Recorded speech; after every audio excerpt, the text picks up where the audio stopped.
All right, so just as I mentioned a little bit earlier, we are focused on geographic farming, farming a neighborhood, and what that actually looks like for you and your business. For those of you that are just joining us on Facebook, just to know that this class is going to go for about 2 hours, about an hour and 20 minutes of it is going to be really taking an inside look at first how to determine a geographic farm or farm area that you want to go after. And then the second half is going to be talking about the marketing aspect, really building the strategy around your farm area and what you intend to do. Then around 2:15, 2:20, we're going to be bringing in Don Fader. We're going to be bringing in DJ Susie, two agents, one in the Gulf Beaches Market Center and one in the downtown St. Petersburg Market Center, really talking about how majority of their business comes from the farm, what they do. You're going to be able to ask your questions to those individuals, as well as I'm going to be fielding some questions to them as well. So let's go ahead and get started. If you would, please, in the chat box for me, let me know, what are you hoping to gain out of this class? I really want to make sure that I have an opportunity to answer your questions, to incorporate those questions throughout the material as we go about. So please go ahead in the chat box, go ahead and put your answer of what you're hoping to gain out of this class. For those of you that are on Facebook, please go ahead and put your answers in the comment section, and I'll be able to keep an eye on those as well. Really understanding the value of farming and what it's going to be able to do for you and your business is probably one of the most exciting classes that I really enjoy teaching because of the power that it can have on you and your business. All right, let's see. Yes, Yvette, that means that you and I are going to have a conversation a little later. Why are you here? All right, go ahead and put that in the chat box for me, please. Why are you here? What are you hoping to gain out of this class? Okay, so Nikolai is asking about farming from a marketing standpoint. Yes, absolutely. That's going to be one of the things that we're going to spend quite a bit of time on, especially if you've already determined if your neighborhood is a good candidate for building out a farming strategy. It's very well possible that a particular neighborhood that you're looking at might not necessarily be the best one for you. So we'll definitely look into that. Kelly has some questions about the cost of farming. We can talk about that to a certain extent. There are obviously many, many ways of where you can farm and keep some expenses down. There will be a certain portion where we are going to be talking about what that looks like. Kanisha said how to determine a farm and to farm with intention. I love that. We'll absolutely be able to make sure that we're going through both of those answers pretty thoroughly throughout this process. So let's go ahead and we will get started. So the answer, or rather the mindset that I want you to have about farming is we really have to go back and just paint a picture, even if you think of it that way, which is talk to me about farming, like plant farming, like old McDonald farming, right? So what are the steps in farming that we are aware of with the very limited knowledge that we have by not having an agricultural degree? Go ahead and put that in the chat box for me. What's the first step that someone needs to do if they want to farm an area?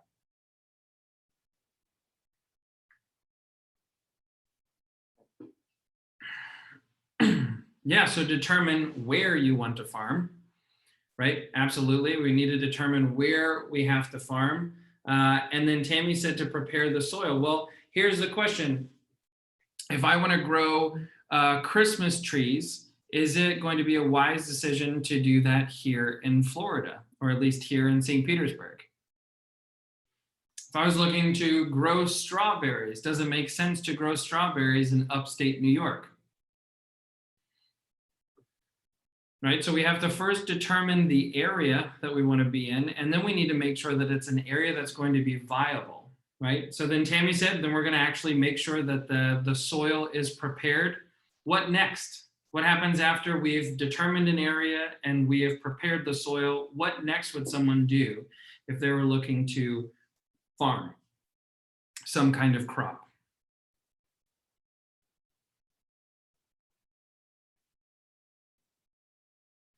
Yeah, plant the seeds, or maybe even actually have to determine what kind of seeds, right? I want to grow corn. What kind of corn? I want to grow strawberries. What's the varietal of strawberries, oranges, whatever it might be, right?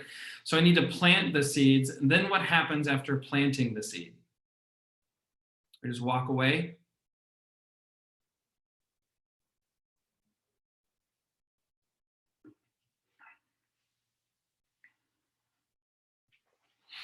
So we're watering it, we're nurturing it. Now, what else happens? There are some rats that come into the field. There are some birds that come into the field. There are some insects that come into the field. What do we have to do then? Don't worry, your competition aren't insects or vermin. It's not necessarily from that, but we have to protect it, right? We've got to water it, and we have to nurture it. We have to protect it.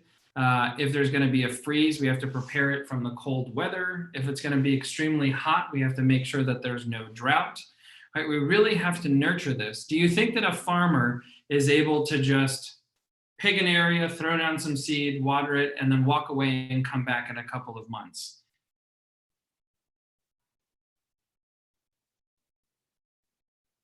No or no? No, absolutely not, right? So understanding this concept, and for those of you that are on here that are like, wait a minute, I thought that this was about geographic farming. Why is he talking to me about agricultural farming? Is because it's the exact same thing. There's a reason why we call it farming, right? Is when you are a farmer is doing this job every day. They've got something to do, whether it's pruning or watering or protecting, nurturing, whatever it is that they're doing, every day they have some tasks that they need to do. Well, farming is no different.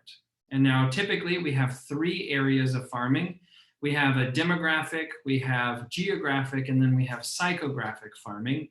Majority of what we're going to talk about today is focused on geographic farming. It's probably the easiest, and as we have discovered with COVID, is that now more than ever, a geographic farm can be one of the most stable things that you can institute into your business, right? But we're going to go ahead and kind of do a deep dive into some of those answers. So a geographic farm, right, is to farm a particular area based on location, geographic location. A demographic farm is to go after a group of people based on some predetermined information. Again, location, yes, right? Somewhere that probably is going to buy within the Tampa Bay area, but it's probably going to be more targeted towards a particular group of individuals, whether it's based on age or culture or sexual orientation or whatever it might be, that these microcosms that are there that we can potentially group people together.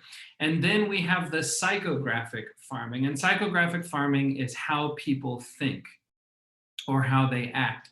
So we might do psychographic farming kind of blends with our demographics based on certain people. Maybe you're going after Buffett, right? Like Warren Buffett fans, parrot heads. Maybe you're going after Bucks fans. Maybe you're going after people who do Pilates or whatever it might be, right? These are cultural aspects of things that people do that might not be determined by what they look like, their gender, their age. There could be a wide variety of individuals, and yet the fact that they have this commonality, this common hobby, or this common interest is a psychographic or a group of individuals that we would be going after. No matter what you do, and understanding that when we are working with our sphere of influence, right, that would then be a group of people wherever they're located. We still have to farm our sphere the exact same way that we would farm a geographic location, which is what we're going to be talking about today.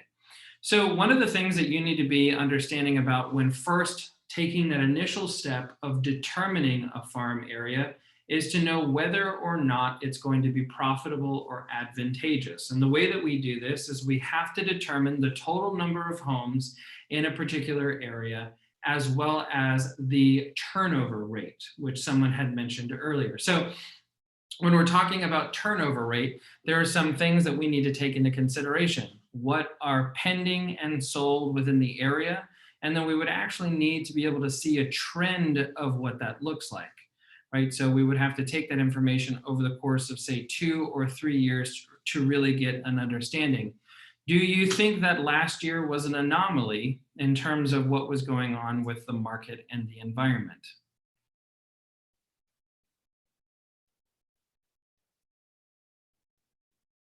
For sure. I mean, yes, there was a certain level of property that was available. Inventory has been a certain kind of way. Yet how COVID had an effect on the way that people were looking at property and making a decision is very different. So that's one of those things that we take into consideration and we look at and say that I can't do a trend until we have 3 or more pieces of information, right? 1 could be whatever, 2 could be a fluke. Once we get 3, we actually have an understanding of some kind of trend. We do this on weeks, we do this in years, we do this in months, but it's definitely one of those things that when we're determining a particular area for farming, that's going to be where we're going to be looking at about 2 to 3 years to get a track record of what's going on. So what I'm going to do is I'm actually going to pull up a tool that you already have access to, which is going into, and you're going to want, now you can either do this with me or I'm going to screen share. So you'll have the ability to watch me do this. This is being recorded, so you're more than welcome to go back and watch this, kind of play, pause, and figure it out and do it on your own. But you're going to go into the MLS, right? And so for us, that's mfr.mlsmatrix.com, right? We're going to go into the MLS. I never read any of those things. And then we go to taxes.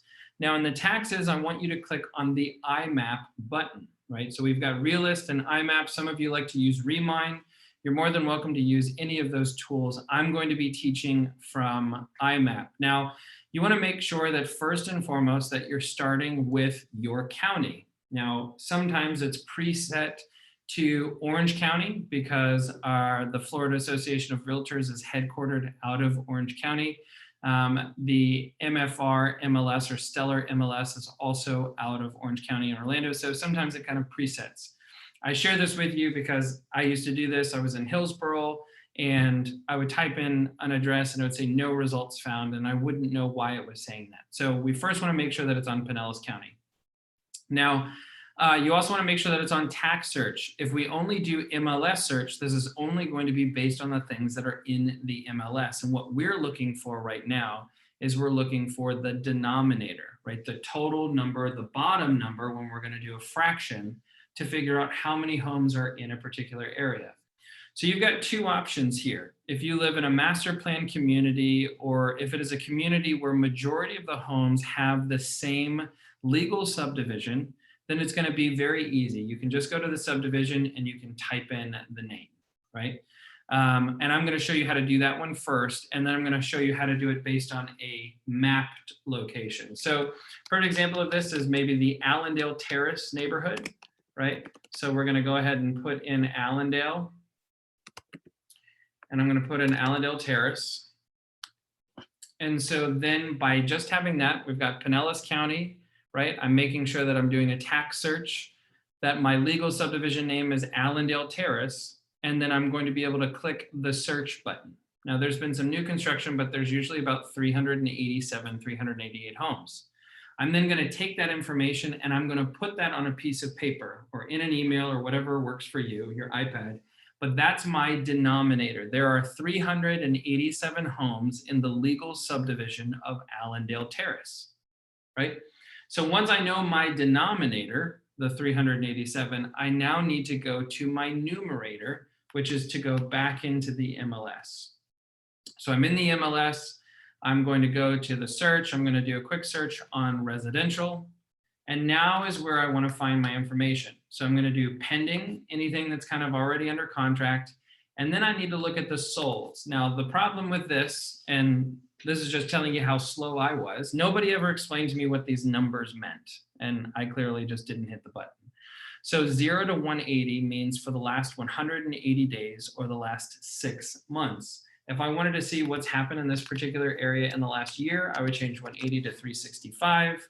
And just to get kind of the broad aspect of 3 years, I'm just going to do 1100, right? So I have my active, my pending, and then what has sold in the last 3 years. I'm going to go down to my legal subdivision and I'm going to type in Allendale Terrace, just as I did on my my map, right? So this is now showing you that in the last 3 years, right? And this is with active pendings and solds. We don't want to count the actives, because if we count the actives, anybody can put their home in the market for whatever they want to. We really need to determine what someone is willing to pay money for. So if we remove the 4 that are active from the 84 that is our total number, then that would mean that we have 80 that are pending and closed over the course of the last 3 years, right? So someone tell me, what is 80 divided by 3 for the last 3 years? Go ahead and give me that number. Don't worry, anytime that Michael teaches a class, we're going to do math, but it's also to be helpful for you. So 80 is our numerator for the last 3 years. We're going to take that and we're going to divide that by 3. Now, Jared said that it's about 26. Okay, is it 25 point something or is it 26 point something? Okay, thank you. So since we can't do 0.6666 of a house, then we do just round down to 26, right? We want a fair assessment. So on average, over the course of the last 3 years, there have been roughly about 26 homes that have sold each year, right? Now, does everybody remember what our denominator was? What's the total number of homes that are in Allendale Terrace?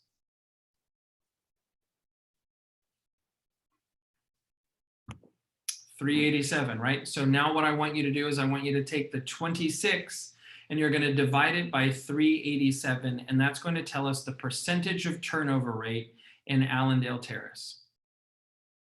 So what is that number? 26 divided by 387. So about 6.7%, okay? So when determining a neighborhood that you want to farm, there are 2 things that we need to take into consideration: how large the pool of houses are, right? And then from there, we also need to determine the number of units that have sold in the area and basically an average turnover rate. Turnover is usually somewhere between 5 and 10%.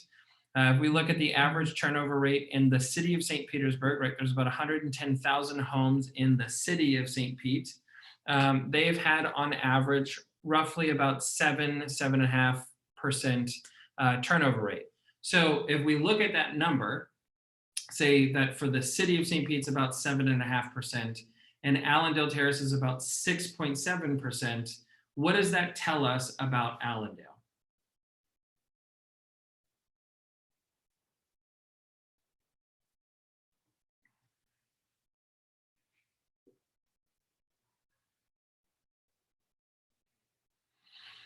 So from an agent's perspective, maybe it can be better. From a neighborhood, just an observation, maybe people in Allendale are hanging on to homes a little bit longer than the rest of St. Petersburg, right? And if you've been to Allendale, there are some things to take into consideration as to why someone would be staying in Allendale. Does anybody have an idea as to why someone would hang on to their house in Allendale?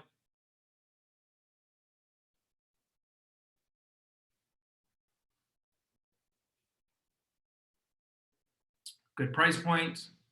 Maybe it's a good neighborhood for children, right? Maybe some schools, it's in a good school district. Allendale absolutely is an older established neighborhood, typically, and we're going to see this information here in just a second. But we're going to see that the price point is significantly higher than the city as a whole. In addition to that, the size of the lots are considerably higher as well. So if you were wanting to be in close-ish proximity to downtown St. Pete, and you wanted a larger yard that has a pretty nice size home that's also outside of a flood zone because they're elevated, so they are outside of a flood zone, then Allendale would be your neighborhood. Those qualities of that neighborhood make them highly desirable and also make them very hard for the people who live there to give them up. Now, we're talking about less than a percentage point, right? But the idea here is that when you're looking for a particular neighborhood that has a turnover rate of anywhere between 5 and 10%, when there's such a small number of houses as Allendale has, we really are going to want a little bit higher of a turnover rate. But there are some things to take into consideration. So I'm going to go back to screen sharing a moment for you. And so this is a really great tool that you have in the MLS, right? So I'm going to just make sure that this is 100. And the reason why I'm doing that is just to make sure that all of the homes are taken into consideration. So let's just look at some of the stats. So what you can do right here, right, these are all of the houses. One of the things that we want to do when determining is we're going to go ahead and click all of them. And then you'll see down here that when I don't click it, it's kind of all of this is grayed out. Stats are still there.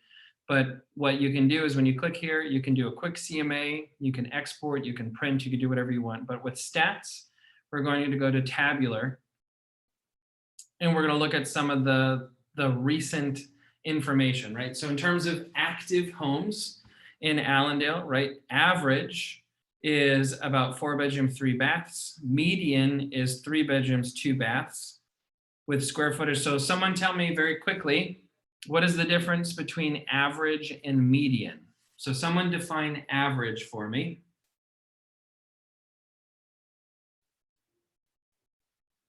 How would someone determine average when doing a math equation?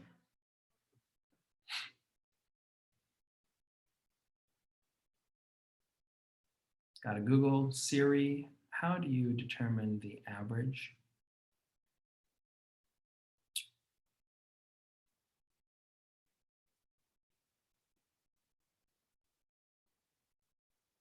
Okay, right. So add all of the homes together, and then we divide by the number of homes that are there.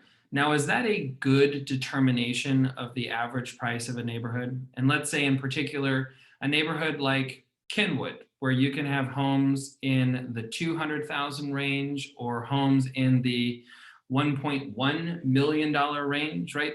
So when we're doing averages, averages really serve no purpose when we're having the conversation about homes in a neighborhood that has such great diversity. So instead, what is the definition of median? How would you determine the median price of a home?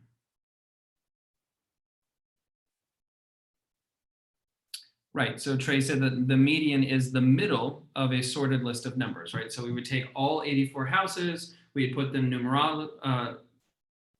my brain's shutting down, right? Numerologically, and then we would find in the middle, right there, kind of just in the middle, where are we? And if there are 2 numbers that are there, then we would divide from those 2 numbers. So if we go back and we look at where we are on these numbers, we really don't want to be looking at average. You want to be looking at the median. So the median home in Allendale Terrace is a 3-bedroom, 2-bath, 3,100 square foot home that's list price for our listings is listed about $734,000. Now, here's the interesting thing, right?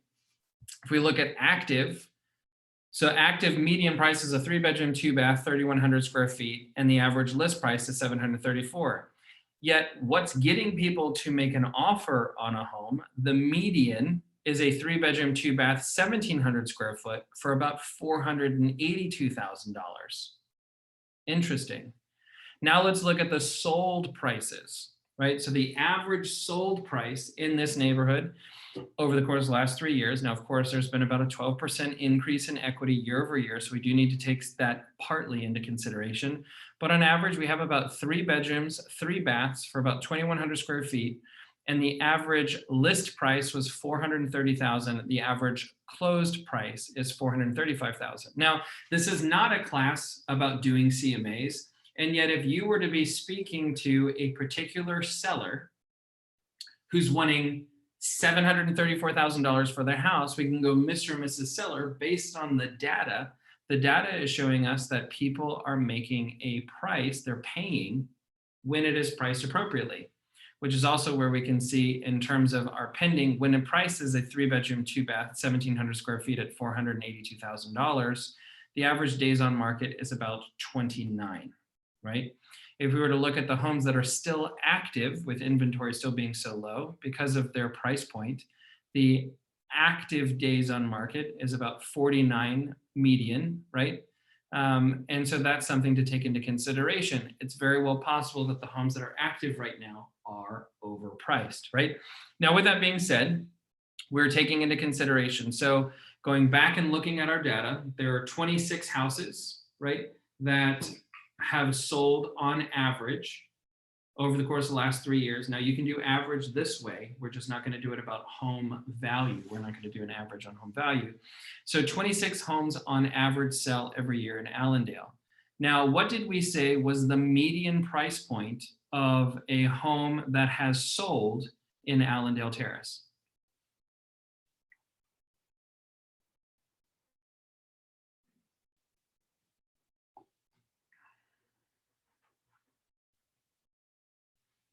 I know, tricky question potentially.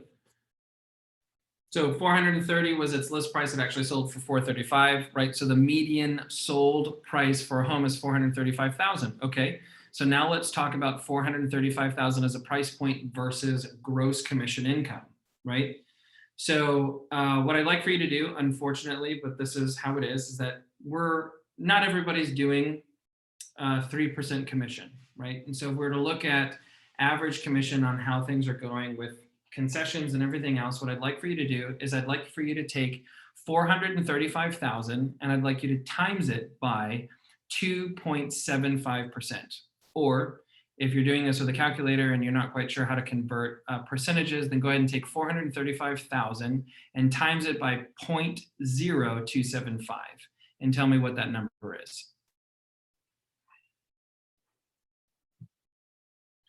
It's about $11,962.50, right? So just for simpler math, I think I can get everyone to agree we could probably get closer to a full $12,000, right? We're off by roughly about $37.50 per transaction, but I think we can all collectively do that for simple math. So the average commission in Allendale is roughly about 12,000. Then let's take the 12,000 and we're going to times it by the 26 homes that sell on average in that neighborhood. So what is 12,000 times 26?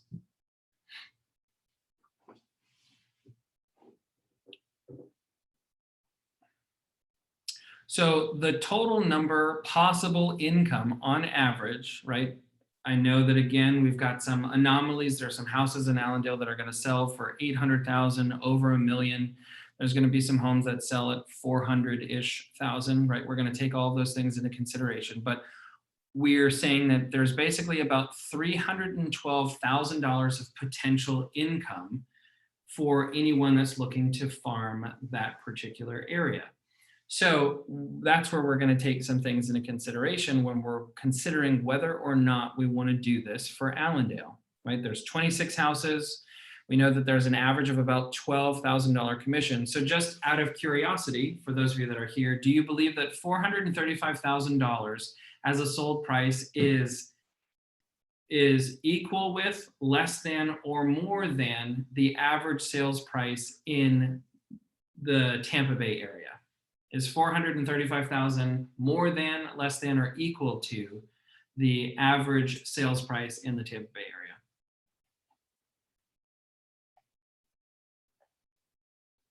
More than. So in terms of our pros and cons list, right, one of the things that we can consider about this particular neighborhood is we'd say, well, you know, to sell one house over here versus selling one house over there, I actually have the ability to make more money. That is a pro, right? The fact that there are 26 homes, we now need to determine, are we going to be playing capture the flag and king of the hill at the same time? So we're going to go back to our stats. Let me screen share again for you. So we're here in our stats, right? You can print this off, you can do whatever you need to, but we're going to go back and we're going to go, and I'm actually going to sort. So what I can do over here is I can sort based on agents. And so we can say out of the 80-ish homes, right? 84 including the active ones, we can see that Becky has sold 2. Let's see.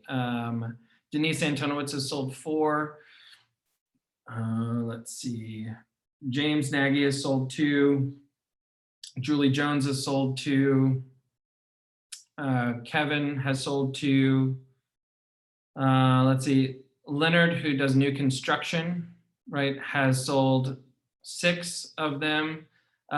Lisa Moeller Erickson has sold 4. Leanne Jameson has sold 2. Melanie sold 2. Philip has sold 2, right? Rizzo, his own brokerage, and Yvonne has sold 2. So taking this into consideration, looking at the numbers, would you say that anyone is particularly dominating this neighborhood? looking back at 84 solds, pendings, and actives, or 4 actives, is anybody really dominating this particular neighborhood?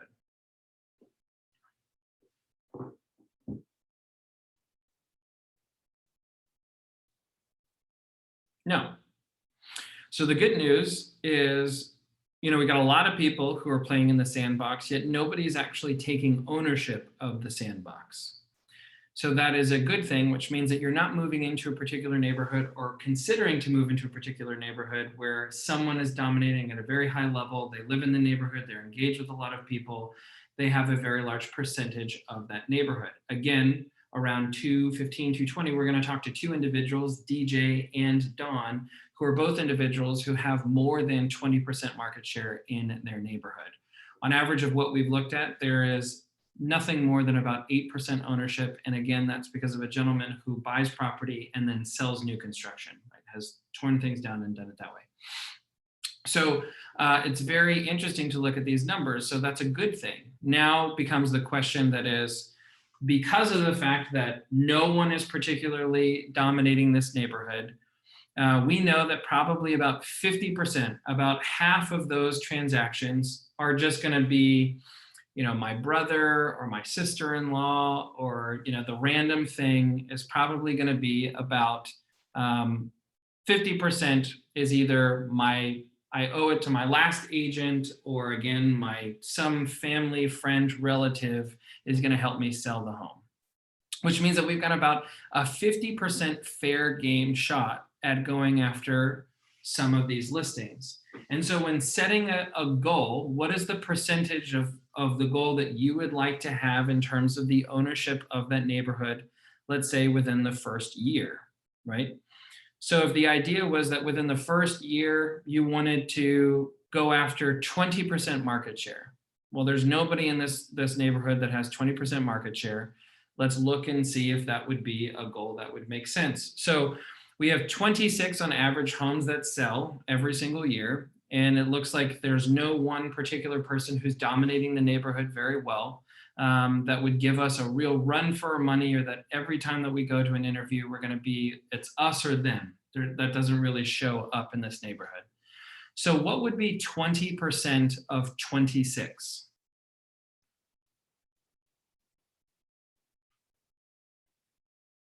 So 2.6, 2.6, 4, 6, 5.2, right? Have about 5.2 transactions. So we can say that since there's not a 0.2 of a house, that in order to have roughly about 20% market share in this particular neighborhood this year, your goal would be to pick up 5 listings and sell them, right? But to pick up 5 listings to win 5 listings in this neighborhood, okay? Now there's 387 houses. So just to go back again and look at our numbers, our average commission was roughly about $12,000. If we were to take 5 listings, what is that in terms of income from farming? Someone go ahead and put that in the chat box for me. What is 5 times 12,000? Thank you, Trey, who's my in-house calculator. I appreciate it. So $60,000 would be the potential if our goal was to take 20% market share in this particular neighborhood, right? So $60,000 of income. Now let's talk about some expenses, right? This is the thing that Trey, we talked about, but that Tammy was really concerned about in terms of what the costs are going to be. Now, you knocking on doors could be the cost of door hangers. It could be the cost of business cards. It could be the cost of flyers that you print at Office Depot or from the printer, right? You can keep costs pretty low. But if we were to say that in this particular neighborhood, you wanted to dedicate a certain amount of money, let's say that first and foremost, we had 387 houses. And so we wanted to make sure that everybody in that neighborhood got a postcard from us once a month. Now, on average, depending on where you're looking at, if you're using Command, you can get your postcards. You can do a 4x6 postcard for as cheap as about 46 or 47 cents a piece. If you do a little bit larger than that, they can be on average roughly about 60 cents a piece, give or take. But what I'd like to do is I'd like to say we're going to do a postcard per house And then we're going to do some advertising around our listings, as well as we're going to be intentional about doing open houses. Okay. So let's say including your open house material, including spending money for social media advertising, uh, including your open house stuff and your just listed stuff, and a postcard every single month. Let's just say that it's going to cost you about $1.50 per house per month. So someone tell me what $1.50 times 387 houses is.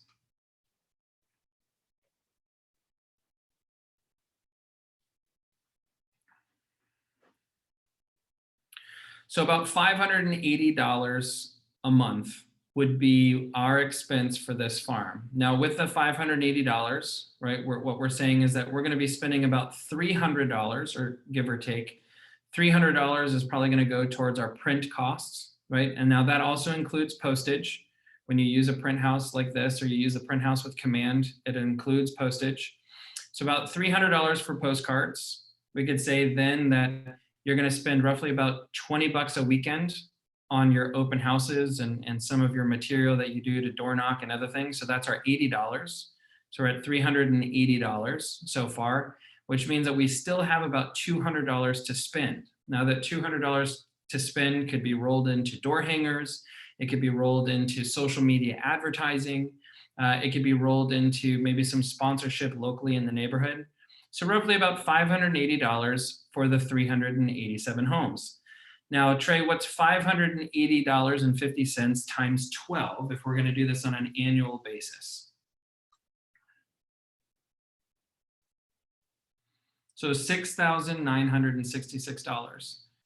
So is it worth spending $6,966 to gross $60,000, right? Or for simple math, would you spend $7,000 if you could get a return on that $7,000 of $53,000 in income?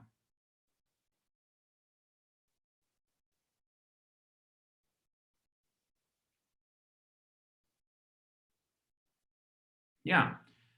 For anybody who's keeping track of where we are, right? That's roughly about just shy of about 8 times your investment. So that is one of the great ways of what we do, of saying, in this neighborhood, there are 387 homes. I believe that there is a fair shot at 26 homes as an opportunity to take listings. I'm going to be intentional about, and this is the second half of this class, so I'm going to be intentional about my marketing, my engagement, my visibility, all of those things that are there. And by doing so, I'm going to be happy if I take 5 listings this year from this farm, which would mean that I'm going to spend roughly about $7,000 of an investment plus my time. But in order to do that, I am going to be netting about $53,000 from that farm. So that is the first half of this class, of really going through the steps and going, what is the denominator? What's the numerator? What's our turnover? Is anybody particularly dominating that neighborhood? And then do I want to set myself a goal of about 20% taking over, since I don't have to steal it from anybody in particular, in order to look at my investment? What am I willing to spend per household, holding my money accountable, and then really making sure that this is something that we do. This is called red light, green lighting. It's straight out of the Millionaire Real Estate Agent book, and it's something that Gary Keller talks about often. As soon as I say yes to Allendale, I say yes to farming, then what I've talked about, spending $1.50 per house per month, does not change for at least a year. I have made this commitment that $580.50 that I'm going to spend every single month is the equivalent to my car payment. It's the equivalent to Duke Energy. It is not negotiable. It's not something that I pay for. If I have money or if I have a closing, I have this commitment, and my schedule reflects my goals. My bank account reflects my goals, right? That is really the economics aspect of farming. So let's go ahead and do ahas from this first half. The whole second half that we're going to do between now and 2:15, 2:20 is going to be all about the marketing aspect, the material that we're going to be using, the narrative that we're going to be painting, some of the things that are there. But let's just get some ahas from you on the economics aspect of this before we move into marketing, and then before we move into our panel with Don Fader and DJ Susie.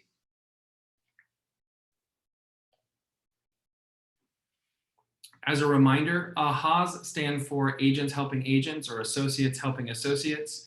And it's one of the things that can be one of the most helpful things is maybe you heard something or something was meaningful for you that someone else didn't pick up because they were writing down or they were taking care of the dogs or whatever it might have been. And so that is where we want to look at the answers and really get some feedback, because it's to cement for you, but it's also to help other people as they're going about it.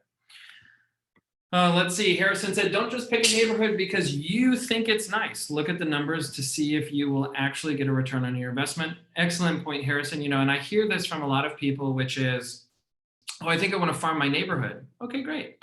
And then we go and we look at the numbers and, there's 400 houses, but only 20 houses have sold in the last 3 years, right? Nobody's moving. Everybody is older, they've not updated the house, and everybody has the mentality that you're going to have to drag me out of this house feet first. That's probably not going to be the greatest neighborhood to be investing in unless you plan to start poisoning people's food and things and getting really comfortable with their probate attorneys, right? I'm like, it's really just not going to be advantageous. All right, let's keep going. I know we got slow typers because we're all realtors, and yet let's hear from you in the chat box. What are some takeaways or things that you plan to do with this information to determine your next farm area?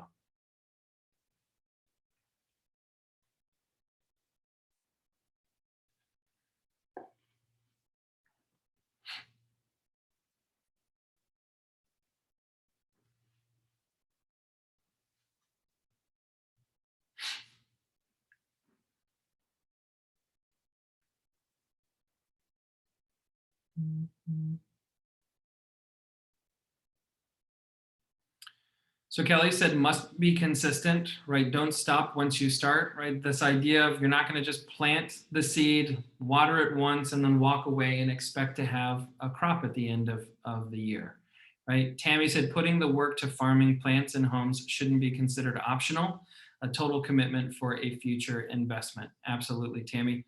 And really great point there, Kelly. Okay, so now we're going to shift gears just a little bit. We're going to talk about farming from a marketing perspective. So it's still fresh for some of you, and we're not going to get political, and yet we just had an election not too long ago. And so what I want to ask you is this. We know in full election season, right, campaign season, what are some of the ways that candidates were communicating to us on how to vote for them? What were some of the tools and marketing tactics that they were using to get in front of people? Okay, so social media, including Twitter. Thank you for that. Email, right? If they had your email, they got a hold of you.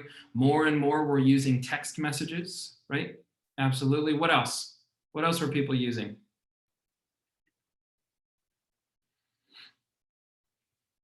So TV, right? Absolutely using some TV ads, being able to use different forms of that kind of media as well. Mail, so direct mail, right? Getting in front of you, doing direct mail. Door hangers. Did anybody else get any door hangers this year? They were on radio.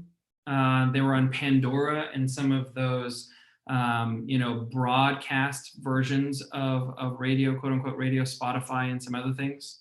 They were on YouTube. In addition to that, there were live events, right? Doing special events to bring people forward. There were yard signs, absolutely some yard signs. Of course, they had some other kind of memorabilia things such as bumper stickers and flags, things that we would refer to as swag. They were door knocking, right? Or canvassing as it is known, but many people were door knocking, really making sure to get out the vote and that you knew about the candidate, you knew about the issues. So all of the answers that you gave, my question for you is what's different? Harrison said slogans. What's different than those marketing tactics that you just listed for someone who is running for office What's different than what someone would use if they were a real estate agent?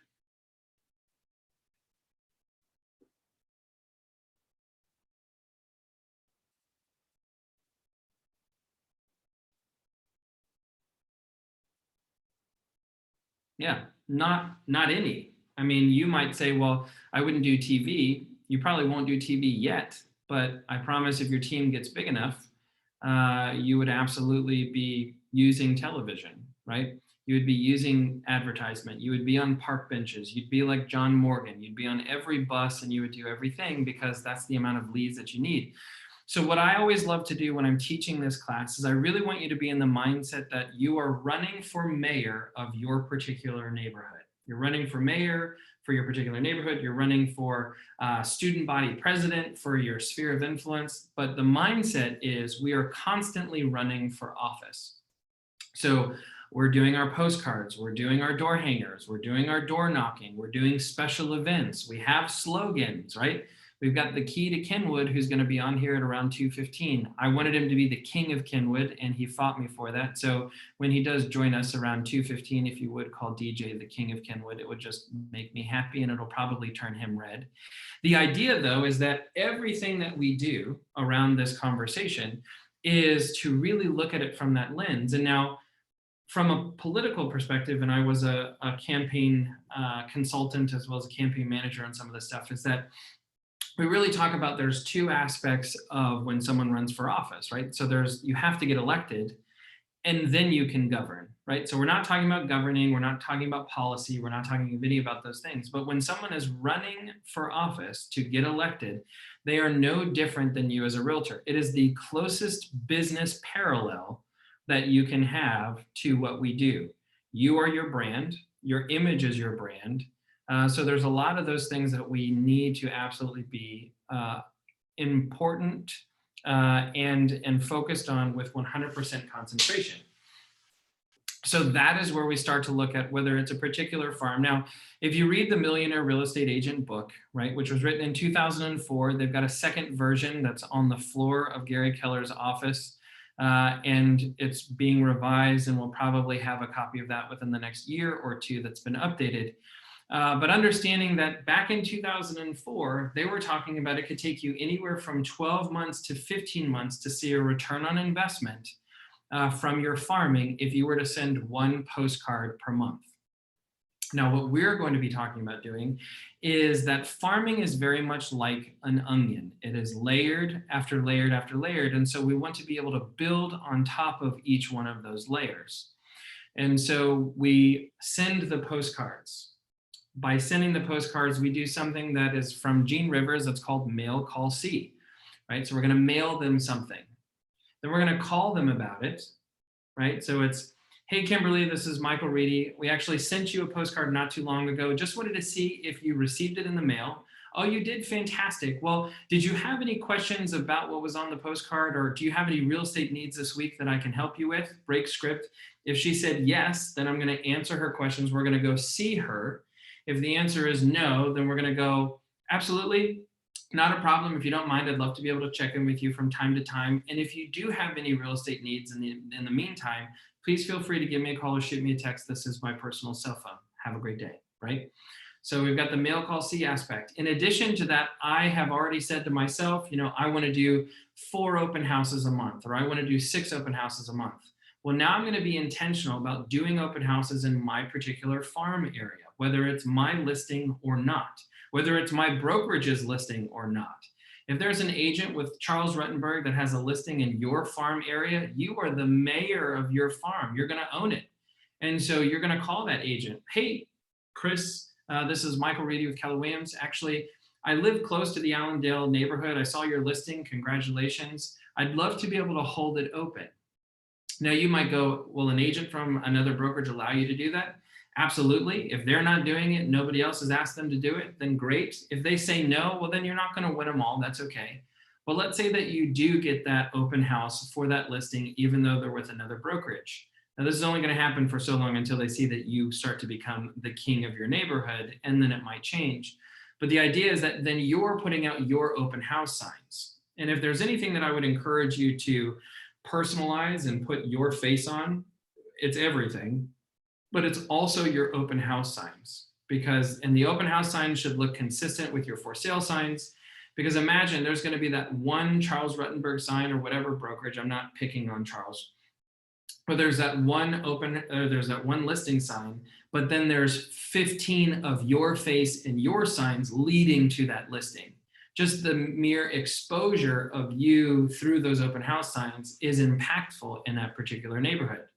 Now, in addition to that, because I have an open house in that neighborhood, I'm then going to create a flyer and I'm going to door knock the 50 closest doors. Now, if you remember what I said, we've already sent a postcard to all 387 houses in Allendale, and then I get the listing, or I get the open house in that particular neighborhood. I now have 15 of my signs out on Saturday and Sunday, or whenever I can get it. And then I'm knocking on the 50 doors that are closest. Now, the 50 doors that are closest already received a postcard from me. They have to drive past my open house signs, and they got a flyer with my face on it. So those 50 people that particular month already have had 3 touches from me, right? Where other people in the neighborhood might have only had the one, which is the postcard, or maybe 2, they had to drive past the open house signs to get to their home, but they're 150 houses away from me. In addition to that, so you saw my face on the postcard, which is the exact same coloring and font and picture of me as the open house signs, which match the exact same coloring and font and format of my flyer. And then I also do a quick video, right? Again, either before the open house, or maybe if I take the listing, then I'm going to hire a videographer. I'm going to partner with that videographer, and I'm going to do a tour or something about the home, which again is me standing in front of the house. Hi, this is Michael Reedy with Keller Williams, standing in front of our newest listing, 123 Banana Street. If you or anybody you know is interested in a 3-bedroom, 3-bath, beautiful home on a large corner lot in the highly desirable Allendale Terrace neighborhood, tag them in the comments below, send me a private message, or give me a call at 813-508-8499. Thanks so much and have a great day. I'm going to do the same script for an open house. Hey, this is Michael Reedy with Keller Williams, standing in front of our newest listing, 123 Banana Street. If you or anybody you know is interested in a 3-bedroom, 3-bath in the highly desirable Allendale Terrace neighborhood, we're going to be doing an open house this Saturday from 12 to 3. Go ahead and tag them in the comments below, send me a private message, or give me a call, or join us again this Saturday from 12 to 3. We actually have a chance for you to enter to win a $150 gift card to Lowe's. All you got to do is come by, say hi, and sign in. You don't have to buy the house. Oh, that would be great. Whatever you want to do, we'd love to be able to see you. Again, that's going to be this Saturday from 12 to 3 at 123 Banana Street. Thanks so much and have a great day. Which is, I'm then going to boost on my Facebook business page. I'm going to pin drop on top of that house, 123 Banana Street in Allendale.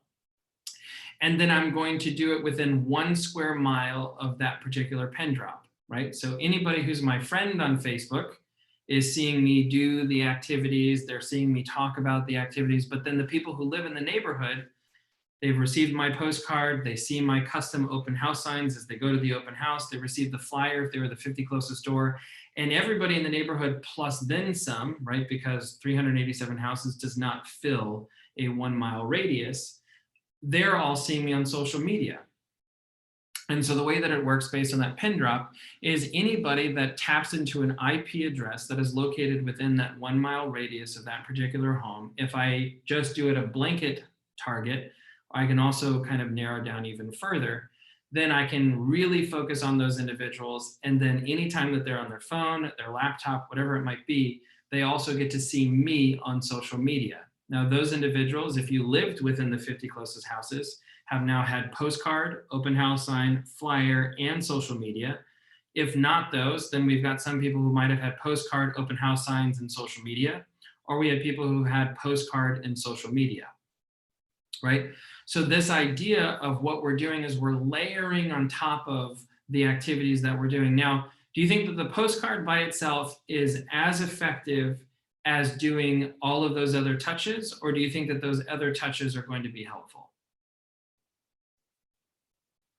Because if you think about it, the open house, I already have budgeted in my monthly budget.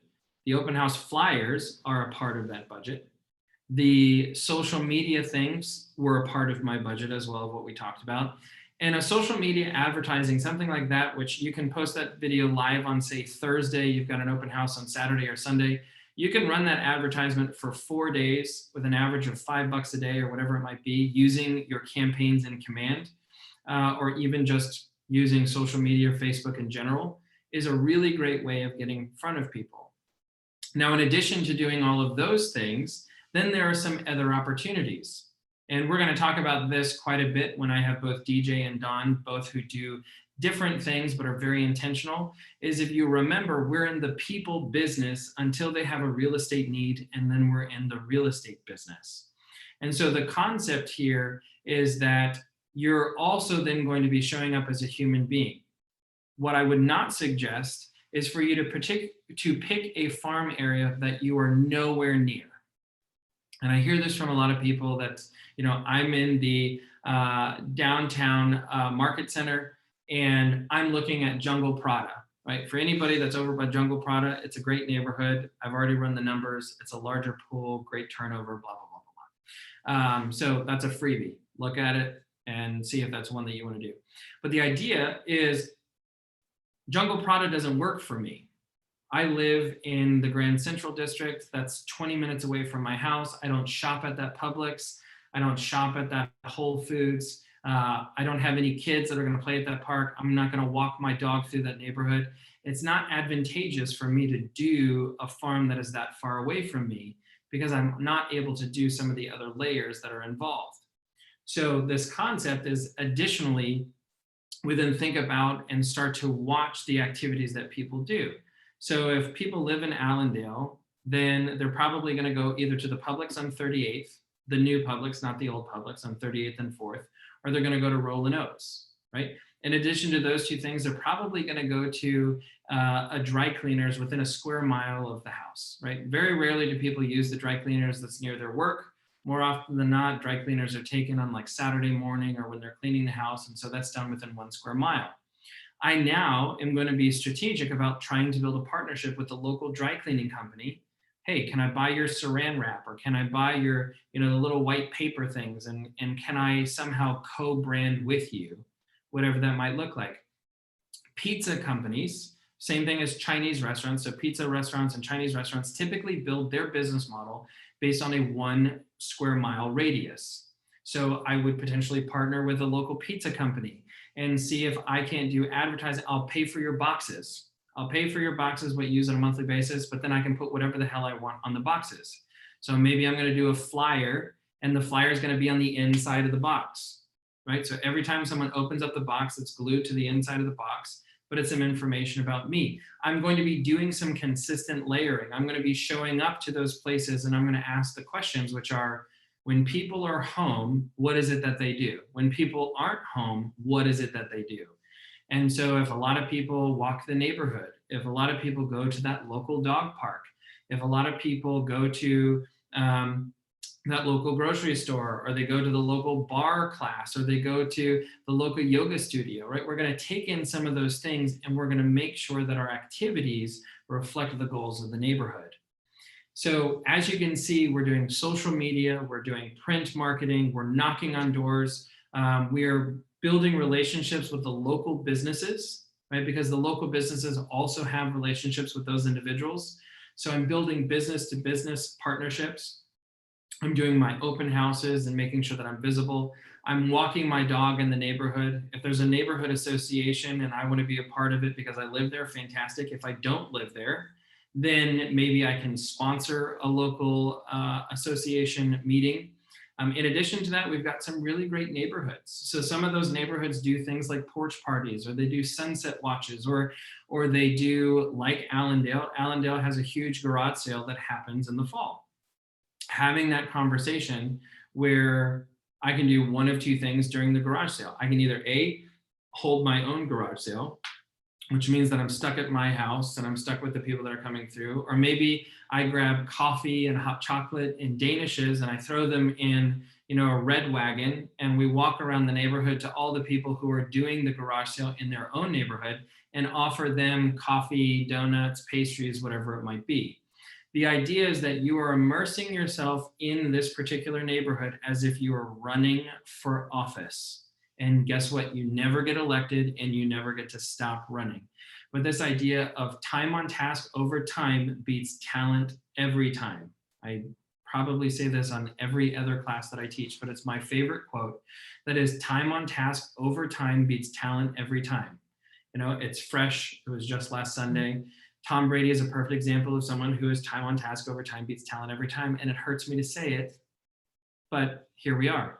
Here's an individual who was one of the last people who was drafted. He was not first round. He literally was basically not even brought into the NFL at all, and has taken the last few years and every single day is working on incremental change to get better. His natural talent ability capped long ago. He's changed his diet, he's changed his coaches, he's changed his environment. He does everything to create an environment that's supportive of what he's looking for. That's the exact same thing that we're talking about here. If there is an agent who's dominating a particular neighborhood and you're told don't touch it, that's their neighborhood, they've owned it for the last 20 years, I promise if you do time on task over time, that person has probably gotten lazy. That person probably only sends mailers. They don't knock on doors. They're not physically visible. They're not hungry. They're not hustling. I promise you that over time, and we're going to hear one of those stories here in just a few minutes, is that over time, that is the exact same thing that can happen for you. Guess what? Before that person owned that neighborhood, somebody else did. So this idea that somehow someone's ownership over a neighborhood is ironclad is completely wrong. And we can look at the numbers, we can look at the data by looking in the MLS, and we can absolutely tell the difference of whether that's true or not. So that's it, right? Really making sure that we're talking about determining a farm area, right? We want to make sure that we know the total number, the denominator of houses that are in the particular area. We want to know the numerator, right? So the total number of homes that have sold. We do want to take a data set of about 3 years. And then so we're going to divide that number by 3. That's going to give us our average yearly numerator and denominator to determine our turnover rate. Our turnover rate's probably going to be somewhere between 5 and 10%. Our local area, the average turnover rate's 7%. So anything above that obviously is a hot market, a desirable market. Anything less than that doesn't necessarily mean it's not desirable. It just means that people are hanging on to that property a little bit longer. Anything over 10% of a turnover rate, even dumb agents are going to think that it's a great area to be farming. And so that is one of those where we watch a whole bunch of people just jump in and they'll throw, a postcard here, or they had one closing in the neighborhood, and so they send out a just listed card. It's really about the consistency so that you're constantly the person that's in their mind through all of the things that we've talked about, right? So we've determined whether or not it's an area that has an agent that is dominating. It's a turnover rate that we're proud of. It's one that we can build a budget out that we're determined to follow over the course of that year. We then take that information, we look at what the probability is of income, and we hold our money accountable, both our expenses and then our activities, to make sure that we are going to yield the amount of money that we're looking for. And then we build a plan of action around that marketing. We look at the opportunities to be in the people business, to be in relationships with the individuals that are in the neighborhood, to be a presence within the neighborhood by knocking on doors, walking our dogs, being involved in the community. We also then make sure that we have some of that more subtle, constant reminder that you are an active agent who's dominating the area or has the intentions of dominating the area through our postcards, through our social media, through our door knocking, through our open houses, right? Really taking advantage of some of those things. And over time on task over time, you will absolutely gain the market share that you're looking for. Now, as we talked about with red light, green light, you've red lighted, this is the goal for the next year. We go and we take an entire year, we look back and we say, well, what's been done? We're probably not going to wait that long, but we've made that commitment for a year. We're probably going to check in at about 6 months in and go, okay, how are we doing? Maybe I haven't taken any listings, but I've built really great relationships. There's a whole bunch of people that have said, if they list, they're going to list with me. I've gotten some referrals from people, even though I didn't have closings in Allendale. I've had 3 other closings from these people. So that's helping, right, with the stuff that I'm doing. And so maybe I have to make an adjustment. Are we spending too much money in one area? Should we double down in postcards and maybe reduce some costs and some other things? Maybe we should do some more things that are in person, whether they're events or they're other things, and maybe reduce a little bit of what we do on social media. Whatever it looks like, we really are going to be tweaking ever so slightly, but the commitment is still there. Then at a year, we look back and we say, all right, are we recommitting for this next year? Are we pivoting in a certain area? What are the next steps that we want to do? And that's really, you do that consistently. That's where you build a lot of traction in your area and some business. So let's get some ahas from you. I know I just did a summary, which was trying to bring it all to you. Nikolai asked, but what will be an effective way to farm target based on interests? Okay, yeah, so majority of what we talked about today was based on geographic location, based on interests. So a perfect example that I can think of is Emily Ferris is an agent in our downtown market center, and she is a part of the biker community, right? Motorcycle, not cyclist, which is another great group of individuals as well. And so like Harley Davidsons and motorcycles. So she was very intentional. She joined the Moose Lodge. Harley groups, this is kind of pre-COVID, they were having gatherings at the Quaker Steak, I think, or the Jiffy Lube, I don't remember. But there would be events that would happen in St. Petersburg, in Seminole, and in Largo. And she had a table and she was working those areas. She was building camaraderie. She was being a part of the women's group of bikers. As I mentioned with the Moose Lodge, she then was advertising in the Moose Lodge. She was taking her kids to the Moose Lodge to swim in the pools. Like, this is the idea of just, it's the exact same thing, instead of, all right, where are the people living? And I'm going to be marketing to where they live. When we pick a demographic or a psychographic, it's what are they doing? Where are they celebrating? Where are they relaxing? Where are they when they're working? Where are they when they're not working? And then we start to build a presence in those areas of their life because we have those similar interests, right? So if we don't have that shared experience of being neighbors, then having that shared experience of we have a hobby in common, or if you're a part of a microcosm, right? So if you're a part of, let's say, the gay community, or you're a part of the Albanian community, or the South African community, or you're Seventh-day Adventist, like whatever, right? If there's a certain subgroup, like I talked about parrot heads, or you're a part of a crew over in South Tampa, these kinds of commonalities is a really great way of showing up and being present. If it's something that is a part of your identity, something that you have an interest in, I'm sure that there's a community around it.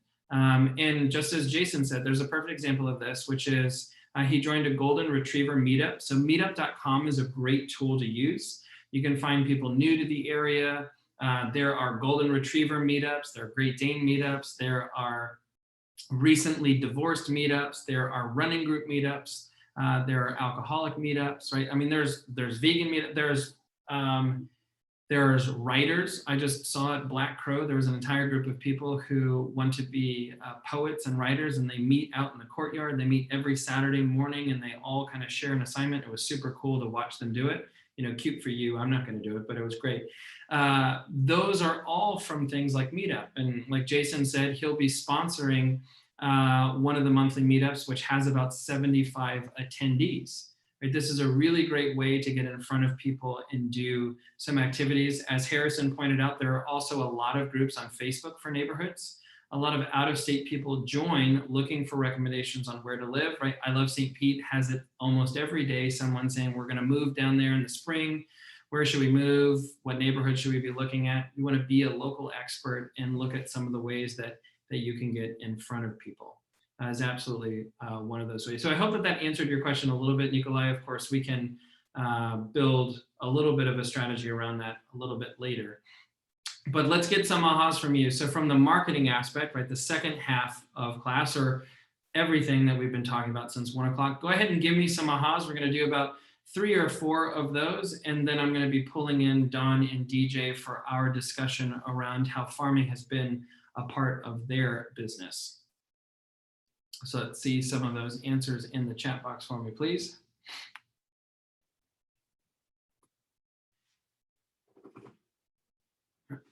So Trey just was talking about putting your face on the open house signs, right? Being visible on everything that you do, whether it's your open house signs, your for sale signs, your business cards, your flyers on social media, your videos, right? Absolutely. Let's see, Kanisha says you can collaborate with local businesses. Listen, COVID has been one of those things that have really shown where there's importance and where there's strength, right? So building some opportunities with local businesses to be able to highlight for them, right? And you think about it now, I mean, I've got a database of about 9,000 people in it. So if I go to you and I say, hey, I know that you own a local business, I'd love to be able to support you. We come here, we'd love to tell our people about it. Do you want to give a coupon? I can't promise you how many of those people here live locally or care anything about pizza or clothes or whatever it is you sell. But if any of them do, and they come in and they use that promo code, you'll know that it came from us. At the very least, I'd love to be able to just put your information in front of those people. Is a super easy way of getting in front of them and have them be able to help some other people. And Kanisha, you know, she says her wax lady handed her a little goodie bag with her accountant's business card in it on the way out, right? It happens all over the place.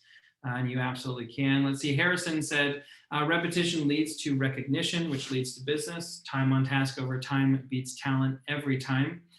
Agree completely there, Harrison. And then Tammy, farming close to where you live, it doesn't have to be your neighborhood, right? I know that some people want to farm the neighborhood that they want to move into, but it's definitely one of those aspects of, if you're going to be clocking into work, are you willing to travel to that neighborhood 5-6 days a week? And if the answer is no, because it's too far, it's a hurdle, then we probably need to look at another neighborhood, right? Because if you're not going to be in the office making cold calls to expireds and for sale by owners, like the way that I built a lot of my business back in 2012 and on, then the opposite is you have to be out in the field. And you're either going to be out in the field with people based on a demographic perspective, people who are close to you, or you're going to be getting in front of people from a geographic area, right, based on location. Let's see, Mike asked over in Facebook, when doing business collaboration, can we use Keller Williams in the community type statements? Yeah, absolutely. And what he means by that is in the we, in the collaborative, right? As a brokerage, you can absolutely be referencing Keller Williams for that. Okay, great. It's 2:14, 2:15 by the time that I get Dawn and DJ in here. So I'm going to go ahead and pull them over. As a reminder, so these are two individuals. Dawn is joining us from the Treasure Island office. She's actually right behind me. And then DJ is an agent in our downtown St. Pete Market Center. Both of these individuals are people who have built their business largely around farming. Some of the tools and things that I've talked about earlier today, they have done and continue to do. Some of the things that I talk about, they don't do at all. So understand that when we are looking and doing some of the things that are here, it's absolutely from that place of having that conversation. So if you could unmute yourself, as well as if you're in a place where you're visible, we'd love to be able to see you. But let's just go ahead and hear if you're here. DJ, are you here? I'm here, but it says you have the video locked. I promise I'm wearing clothes this time. Mine says that too. That's so weird. The host has stopped it, is exactly what it says. Yeah, mine too. And it doesn't give me an opportunity to allow you. That's so weird. I don't know why that would be. I'm on the market centers. You want me to ask Shantae across the hall, or? Yeah. I will, I'll look at that. She's not gonna know how to do it. Okay. That's fine. So we'll just have a conversation as if you're not here. We can all pretend like we know what you look like. Most of our people do. But let's see. So let's go ahead and start. Let's see, Dawn. So tell us a little bit about how long you've been farming your particular neighborhood, and what are some of the things that you're really proud of that you've been able to do to stay in front of the people in your area?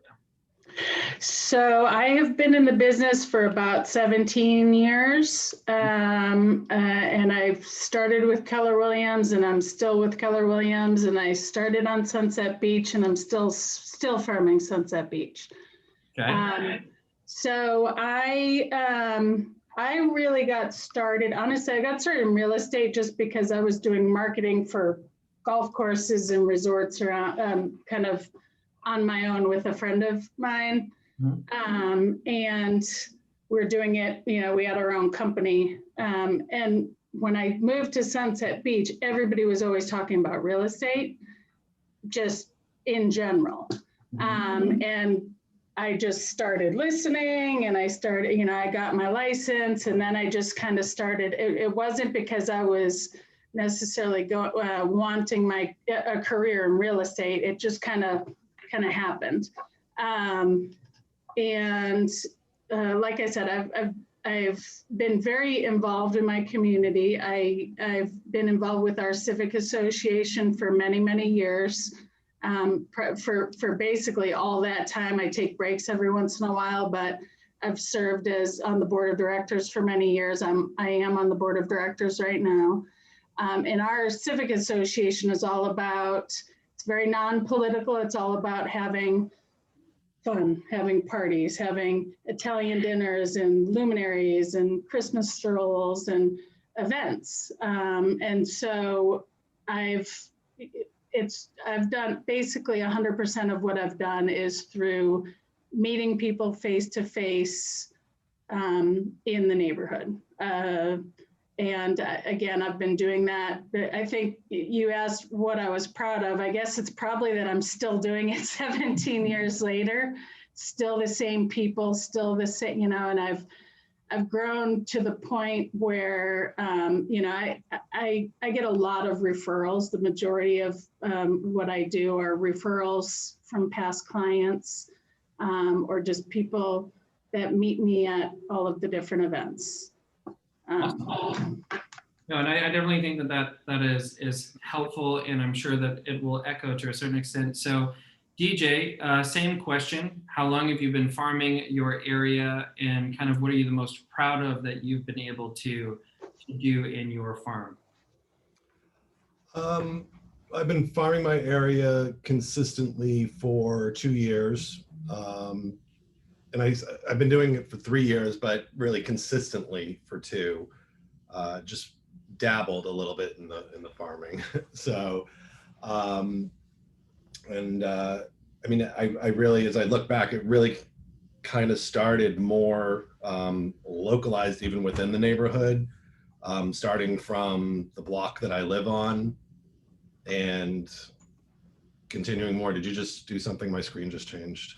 Yeah, so both of you have the ability to There I am. pop now and show your face. Oh, here we go. Got it. Okay. Okay. So, Hey, yes. DJ. So you've been doing it consistently for 2 years. Yeah, for 2 years. And like I said, it really kind of started local, more localized, meaning on my block, and just expanded out from there. And it kind of almost was out of necessity because when I moved here, we didn't know anybody here. I had only been here once, and that was to shop for our house. So I kind of threw myself. I live in historic Kenwood. That's the farm area, or the area that I farm. And I started going to porch parties. They have those once a month. And I really, based on the name porch party, I literally thought there was probably going to be about 10 to 12 people there. I think the first one I went to, there was about 80. And just took it from there. I think what I'm most proud of, well, no, there's 2 things that come to mind. One of them is like my competitive nature. We didn't have a good experience when we bought our house here. So, and to that point, so the individual that shall not be named, that was your realtor, was also kind of, and I was talking about this in class, I'm not sure if you were here when I was having that conversation, of there was someone who was quote unquote dominating the neighborhood who just so happened to be the person who was your realtor. Mhm. And so how has that story ended? Really nicely. We had a really, really bad experience. And so when I'm the type of person, I don't like not understanding or knowing what's going on. And I wasn't a realtor. I didn't know what was going on then. So I became a realtor and I started farming my area. And basically, I mean, in 2 years of farming, now I've sold more, not just in my exact farm, but also in the zip code, which is about 4 other neighborhoods on top of it. And this person, I can't even remember, but I mean, I think I outsold them 4 or 5 times over. So that's the competitive side. I know it maybe sounds like a little vindictive or whatever, but anyways, I'm proud of it. What was the other thing that you were proud of? Well, the fact that you know, I've been able to come from a place of contribution as I do it as well. So I've been able to sponsor some things in the neighborhood. I've also been able to, I started a program at the end of last year, Free Dog with Every Home. So I partnered with Pet Pal. And, you know, that's a direct result of my farming while just being able to do that program. So. Awesome. So Don, I know that you and I had a conversation about this earlier. So when people are hearing, and I went through this whole elaborate thing of you know, the machine of farming, and you and I have had a conversation about this. Where have some of those things shown up in your business, and where have you kind of taken a different route in terms of getting in front of the people in your neighborhood?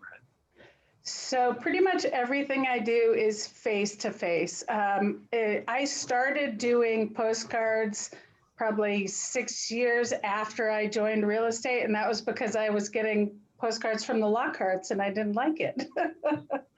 I never did them before. So when I started getting more postcards and seeing more signs, I started sending them out.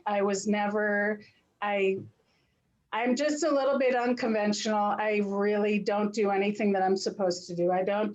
People are not on automatic drips. I don't do postcards regularly still to this day. I don't do newsletters. I'm a person who does everything face to face. I don't do cold calls. But you know, I've been in the civic association for a long time. So I never miss one of those events. And I study before, I mean, when I was first getting started, I would literally study before those events. And I would know every single solitary property that was for rent, for sale, just sold. Because when I go to the events, I just go as myself. I don't wear Keller Williams clothing. I don't wear name tags. I just go and have fun with my neighbors. But I definitely prepare for those events, and I know everything that's going on because real estate is just going to come up. And when it comes up, I always know the answer. And that's how I became the expert in the neighborhood. And it was, you know, the whole fake it till you make it. I studied before I went to those events. Now I don't have to do that. Now, I mean, I pay attention. Of course, I know everything that's happening in my neighborhood, so that when somebody asks me, I know what I'm talking about. And that's how I became the expert. And so it's pretty much face to face, walking, talking. I walk and talk to people. I sit in front of my house and talk to people as they walk by, go to the playgrounds, go to the beach, go, you know, watch the sunset every night. So it's all just being around, being visible, letting people see you, because when they see you, you know, they're going to bring up real estate. They always do. As long as you know the answer, you are the expert. How many people do you think with events and everything else, how many people do you think that you converse with on a weekly basis? Oh, I talk to a lot of people. I can't, I mean, even right now with the pandemic, you know, our civic association, we haven't done a lot of events this year. We really had to cut back on events. But, you know, again, I can sit in my driveway and make chalk drawings with my 3-year-old and 30 people will walk by. And I know 50% of them. And so they stop and talk. You know, you're just, so I talk to a lot of people. I can't put a number on it, but because they're everywhere we go. Right. And, you know, and the people that I don't know, I get to know, or a friend knows them. So. What about you, DJ? There's a similarity in both of your stories on the way that you are intentional about connecting with people. So, you know, Don has the Civic Association. What have you been able to tap into? Well, like I already mentioned, the the porch parties were great. I think one of the best pieces of advice you gave me after a while, because in my first year, before I really focused on farming, I was doing, I committed to 2 open houses, as you know, every week. And it's a lot of work. I don't want to like go down a rabbit hole, but it's definitely more than just a couple of hours in holding someone else's house open. Right. So basically, that would start like on Tuesday or Wednesday, the prep for that. I'd be in open houses, and then the porch party would come, and I would just be like already like overwhelmed, just like, oh, I've been like all I've been doing is talking to people. And it's not, I may seem outgoing and like a social person. I'm perfectly happy staying home with my dog and my husband. You know, maybe a couple of friends, whatever. But anyways, I go to the porch parties, and I would go with, I would set an expectation of how many people am I going to have a conversation with, or introduce myself with, or bring up real estate that I have, you know, that I haven't met before. And, you know, honestly, sometimes, you know, some nights it would be 5, sometimes it would be 3, and, you know, sometimes I'd do my best and it just didn't happen, whatever. One of the best things, or my favorite things I figured out was, at the porch parties, everybody brings something to drink and something to eat to share. So I would go to Mazzaro's, or every time I went to Mazzaro's, and I got this big espresso cream cake. Literally, it would be like devoured before I left. And like I was noticing as each month when I'm bringing it, there was like a crew of like 4 ladies. Like as soon as I walked in, they'd like have Tupperware in their hands because they were like, oh, I can't eat it now, but I'm taking it home, or oh, it's for my husband, not me. Like whatever, I don't care. To the point where like somebody like sent me a text picture of the espresso cream cake in a Tupperware, like, hey, I didn't see you at the porch party, but I got this, thanks.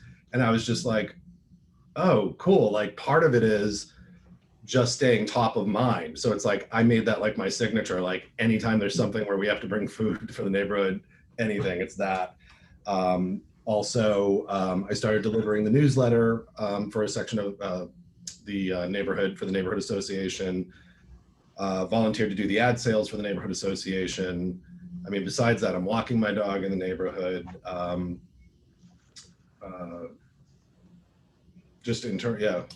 think that's it for neighborhood stuff. And then one thing, when you were just talking about sitting outside in front of your house, I don't know if you noticed, I remember it was funny. I think it was March, right when the lockdown first happened. I was super nervous. I sat down with Michael again. I'm like, I need to redo my 135 because open houses was one of the pillars. And, you know, who knows if we're going to have that. Nobody knew what was going to happen. So one of the things I discovered was we had a big landscaping project go on in front of our house. So at the end of every day, my husband and I were going out just looking at it. And there was like more people because there's nothing to do and everybody's home. Yeah. I was meeting people. I thought I knew a ton of people, and I do talk to a lot of people, but like even more. And it was just hysterical. Definitely. I had people, who were like 5 or 6 houses down that I'd never ever met. And it was just funny. They walked up and they're like, I'm talking to them for a bit. And I'm like, so what do you do? Blah, blah, blah, blah, blah. Oh yeah, I'm this. They're like, you're DJ, right? I'm just, yeah. And they're like, oh, I recognize you from your sign. And of course it was during the lockdown, so I didn't realize I killed my husband afterwards because I had bad head and I didn't even realize it. That's why they were kind of looking at me like, you don't look like your sign. Yeah, I mean, I don't know if you noticed that so many people coming out.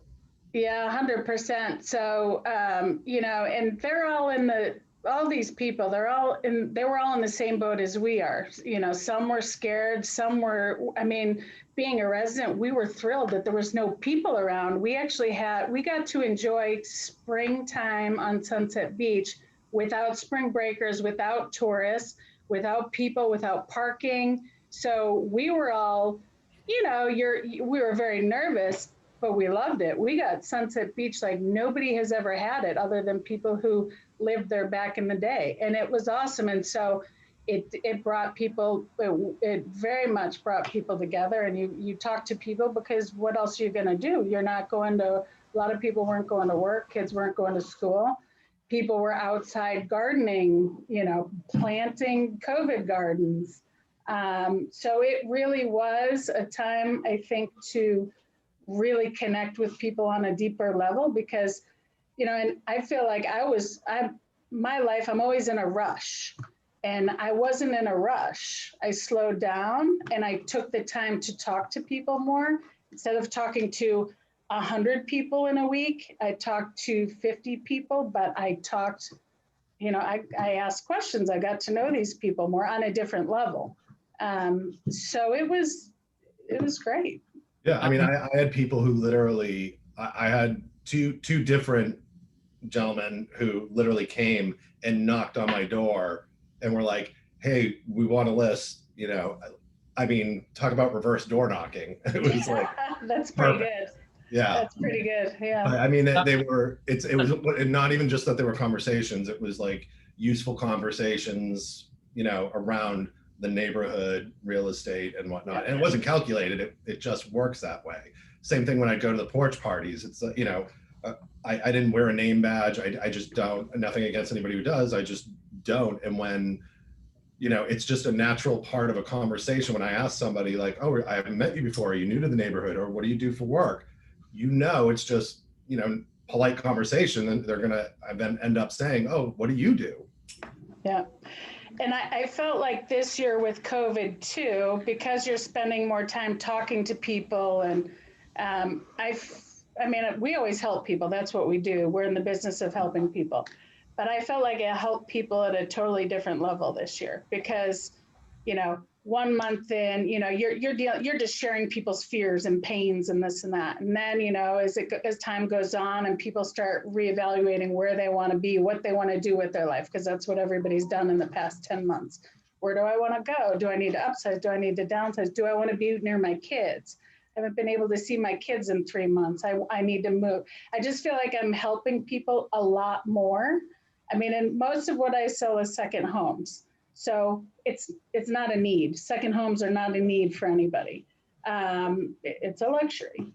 But I really feel like I've been helping people, really, truly helping people over the past 12 months. So I feel, sorry, I was just going to say that's how I feel too, in terms of like where I came from contribution the most through all of this.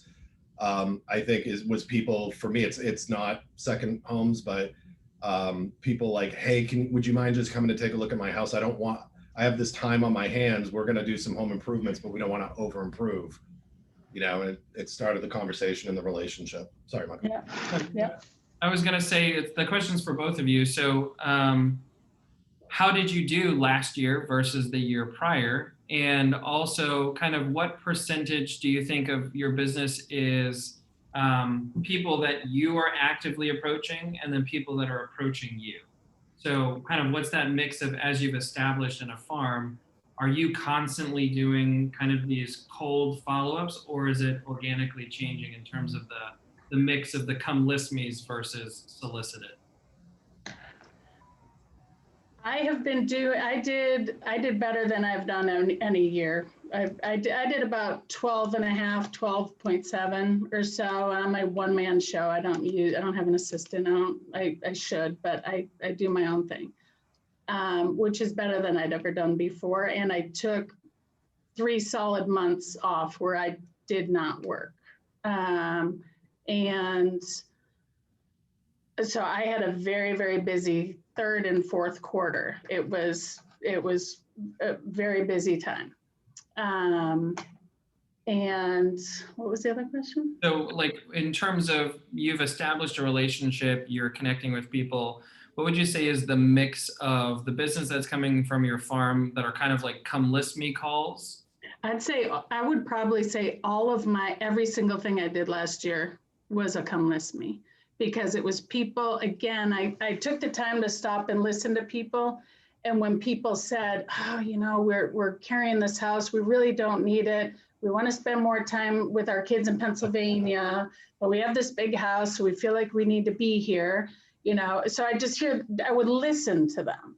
And then they'd say, oh, well, if I could get the perfect corner unit at Mansions, then we could sell this, but could we actually do that? Yeah, I wrote one round of letters, got them the best unit in the place, sold their place cash within 2 days, it was, I don't know, 2.25 million on one conversation when they were walking around the boardwalk. They never thought it would be a possibility. And I just said, well, let's give it a shot. And we did it. It just worked. It very organically worked. But again, I really slowed down and took the time to listen to people. And when they were struggling with something or talking about new opportunities, I would find a way to, make it work for them or brainstorm with them, give them ideas. Oh, well, why don't you buy or do this? And people just need help. People need help making decisions. And, it's not about the money. It's never about the money. It's not like I was out trying to get a listing or I was trying to help them. It's really never about the money. Same question for you, DJ. So how was last year, and kind of percentage of business that's come list me versus, the active activities that you're doing within the farm? Sure. Yeah, I'd say my last year I did 532% more than the year prior. I went from 3.8 million to 17 million. I did, that was 48 transactions. I did 40 of them myself. I hired an admin and brought on a buyer's agent in September. But at that point, I'd already done about 37 or 38. I didn't get 3 months off, Dawn. I'm very, yes. We're gonna have to talk offline afterwards. I'd love to figure that out because I haven't yet. But I'm not complaining. It was really amazing. I remember saying to you, Michael, that I think it might have been like March. It was right after we got back from family reunion, and I just remember saying, like, I don't know what's happening. Like all of a sudden, and you just looked at me like, ugh, how many times do I have to say this? And it's true. It was just, number one, the consistency of farming, and it's called farming for a reason because it's like I did plant the seeds and I did water and tend to them and fertilize and all that stuff. And now it was reaping the benefits, and, to that point, what went from the second part of your question to, how much of it was me going out and actively,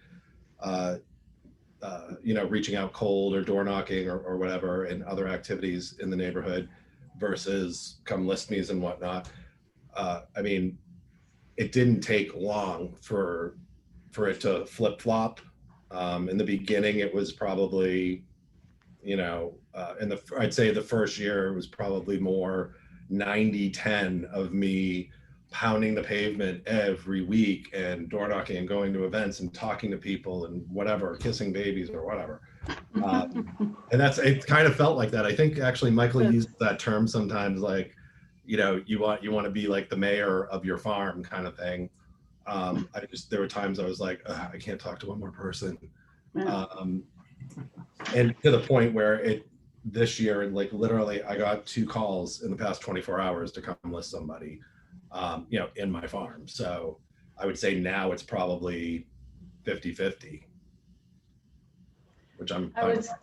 yeah, I was telling Michael earlier, when I go, in normal times, when I go to an Italian dinner that has 250 tickets, so 250 people in my farm, it's like being at a wedding, it's like being the bride at a wedding. You go around and you have short conversations with every single person in that room, and none of them have to do with real estate unless they bring them up, but it's just shaking hands and kissing babies. That's all it is. And it's one night and it's exhausting, especially when you're throwing the event, because I'm always on the board who's doing it.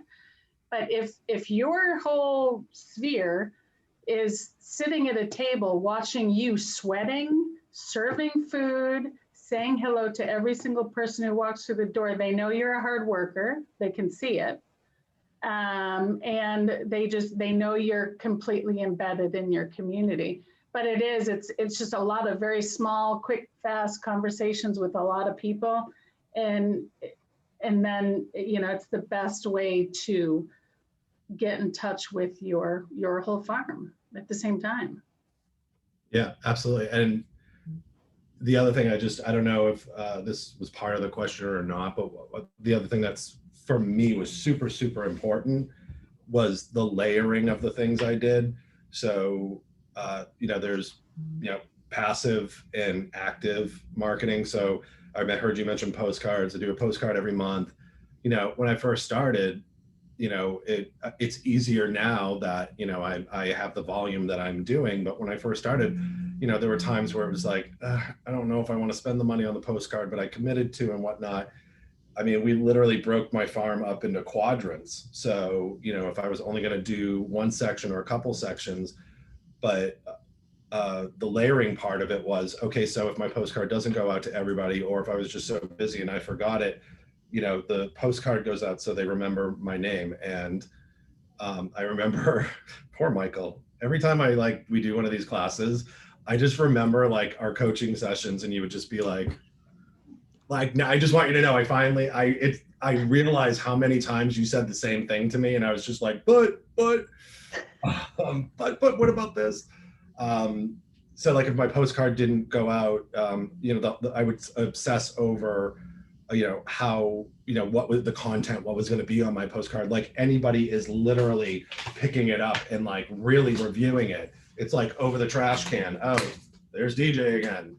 That's all I really cared about in terms of effectiveness for the postcard was DJ real estate every month consistently.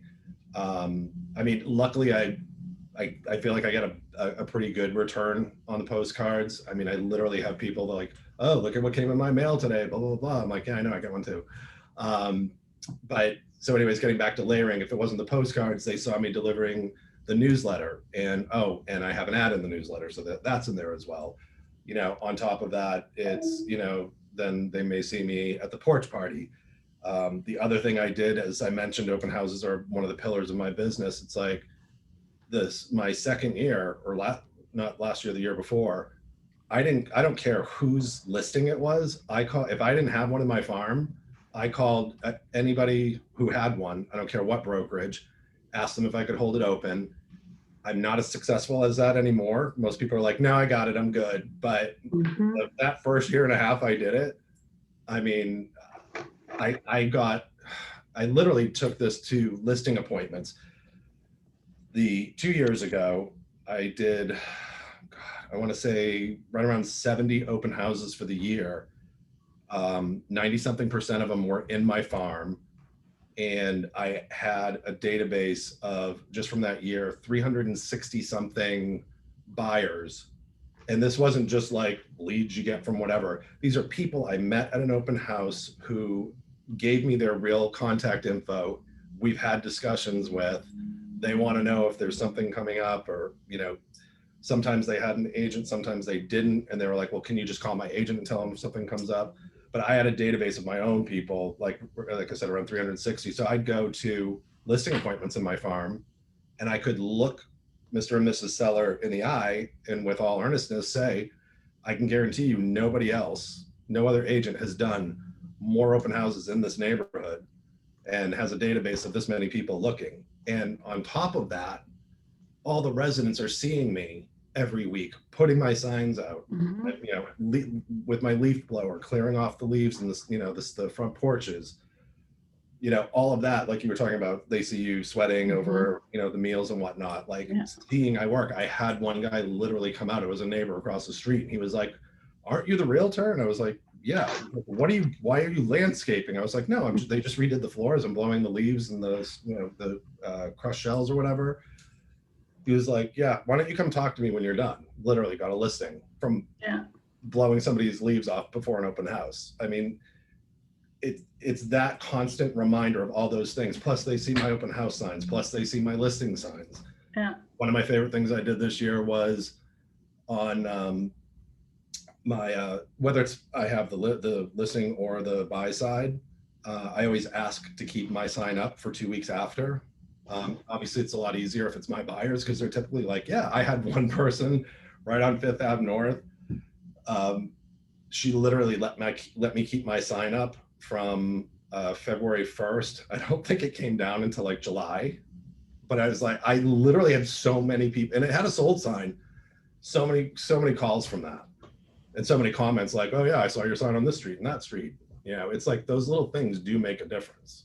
Yeah, and when people see you out at open houses and see your signs just sporadically at different houses, everybody, oh, I see your signs everywhere. I've had people tell me that when I know that I only have one up in the whole neighborhood, but it's because they're so used to seeing it because of postcards, because of I haven't done a lot of open houses this past year, but I also do a lot of open houses, and I have a lot of people who just come in to say hi to me.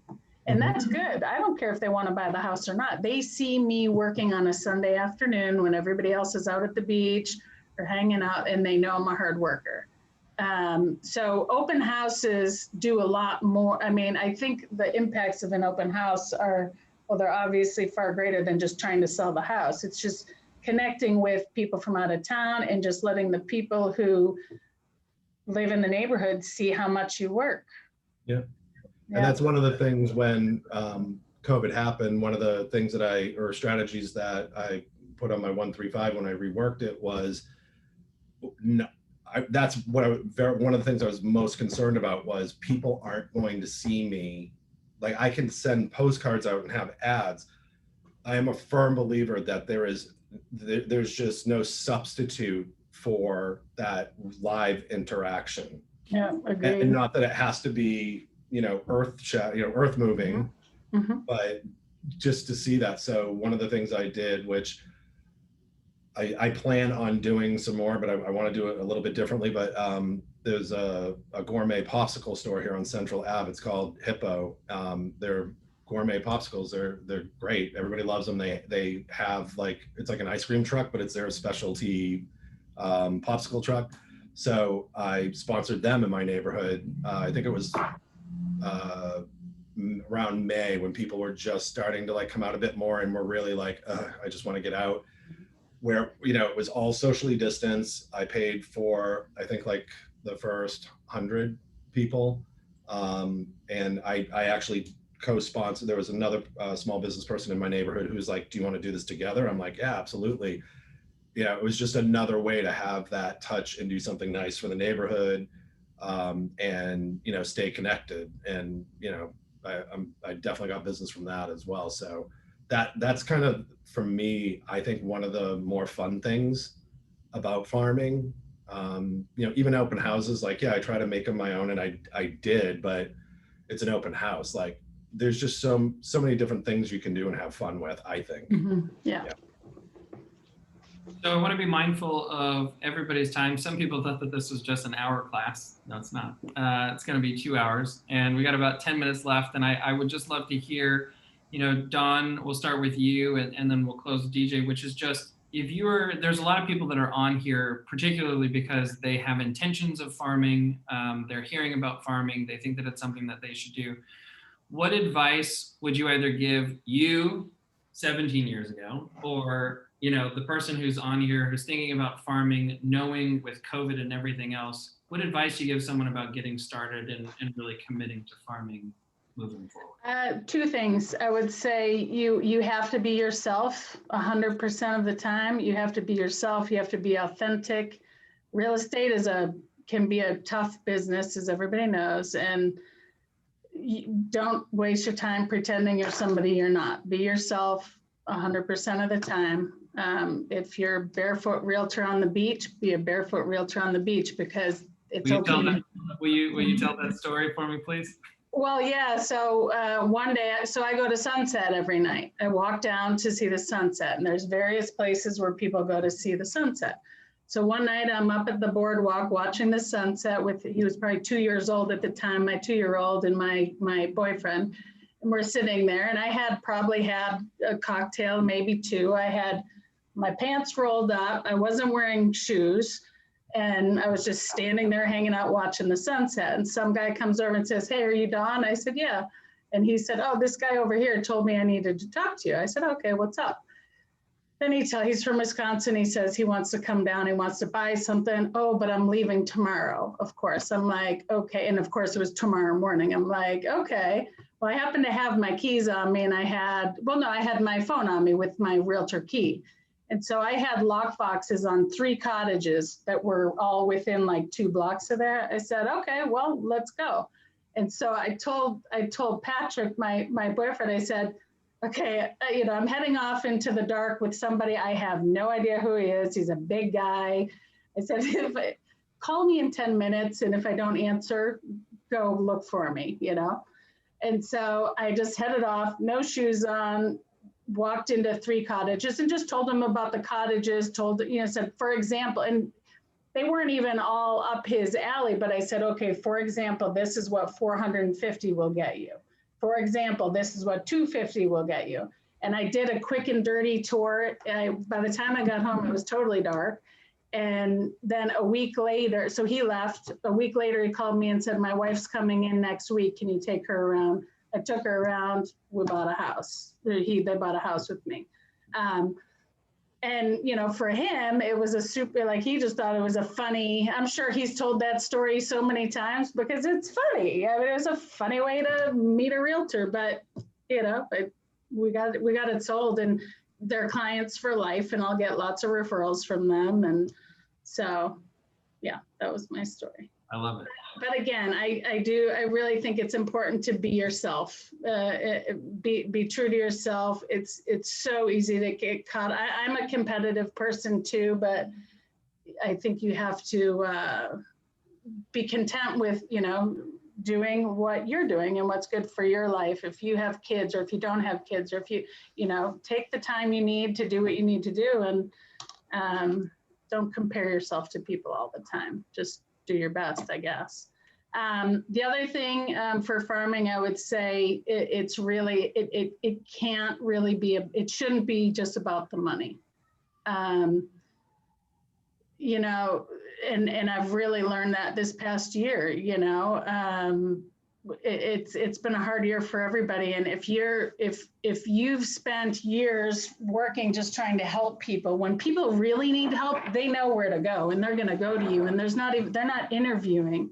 None of my people, they're not interviewing other people. They come to me when they need help, because they know I'm going to help them. And the money will follow, I really think it's important to, if you're going to be in a farm, you need to, like you say, you have to immerse yourself. You want to become the mayor, but when you do that, you get to know people, and you want to help people, and you want to protect your beach. You want to protect your farm, your property, your neighbors' properties, and so and when you help people, even if it doesn't result in a sale, it will result in referrals. We had a flood in our neighborhood this year, and I bought some dumpsters and put the dumpsters out for people. And there's not, it's about helping. It's really about helping people. So that's my 2 cents, Michael. I love it. Thank you, Don. DJ, your advice for someone thinking about farming? A couple. One is, regardless, I know the first part of this class you taught, about checking the numbers and all that. As you know, I was super concerned.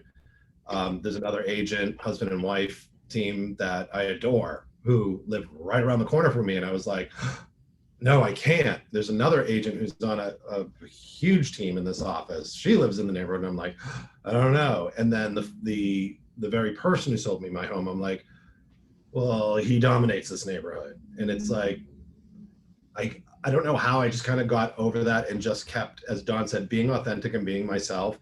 I got my license and wanted to do this because I really just felt, I didn't like the way I felt. I didn't like feeling unrepresented, that, you know, nobody was looking out for our best interest or communicating with us. And I was like, I just wouldn't want anyone feeling that way. I still feel that way today. I take that very seriously. And that's the authentic part that people see. And quite frankly, I feel that was the opening that the competition left, even though they dominated. I literally had people when I started. I remember when I was just door knocking, there's this one woman who literally, oh no, I'm sorry, it was at a porch party. She was like, I don't, you look so familiar and I can't place it. And I was like, and again, I didn't lead with real estate. I just said, well, you know, obviously I'm one of your neighbors. I walk my dog all the time. What part of the neighborhood do you live in? No, that's not it. Something else I mentioned, she's like, no, that's not it. And then I said, well, I'm a real estate agent. I do a lot of open houses. She's like, I haven't been to any open houses. And I was like, I don't know. I'm like, when I do open houses, I door knock. Maybe I left a flyer. She's like, that's it. You're one of those. I can't stand that. Don't leave your crap and blah, blah, blah, blah, blah. And I was just like, she almost like berated me for a bit, like to the point that I felt like she would have been happier if I told her I was a drug dealer in the neighborhood. And literally it was this summer I bumped into her. I was going into Bowen Modes to pick up our dinner. And she like, I didn't know she was there. She spun around on her chair and she was like, oh, she's like, I just wanted to tell you, I'm so happy for all your success this year. You're just like, you've been so busy. Oh, and you sold Sally's house and everybody loves Sally. And you did such a good job. All she does is talk about, and I'm like, literally, like, I actually like got choked up when I left. Like, just like, it was the biggest endorsement I ever got. So the point being of that is, regardless of who you think may be dominating it, if there's an opening and you know you can do a great job, then just go be you and do a great job. And that alone is going to propel you, as long as you keep doing it and you do it consistently. And then the only other thing I would just say is, you know, even if you don't, a lot of times, like when we talk about budget and like, okay, how much are you going to spend towards marketing and this or that? And when you're first starting, I get it. It's, you know, it's hard. You don't have money coming in. Don't let it stop you. I don't know if you said this earlier in the first half, there's check equity and sweat equity. So, you know, if there was a time I couldn't send postcards out, it's like Michael would look at me and say, okay, so you're only sending postcards out to this section, this quadrant. So when are you door knocking this one? You know, and I would just be like, but it's summer. But anyways, there's still a way to do it. You know, just you can make it scalable. So, you know, sometimes when I first started and I would listen to people talking about farming and how they got successful and whatnot, a lot of times I would miss that part of, you know, the scalability. And I would just be like, well, I don't have like $10,000 to commit this year towards marketing. You know, it's like, I met somebody at family reunion a year ago. She was a single mom with 3 kids. And like, she started off, she got a sale in where she wanted to farm. And she literally took a small chunk of that to just farm that street. And literally like 5 years later, she's doing something like 40 million. So it can be done. Yeah.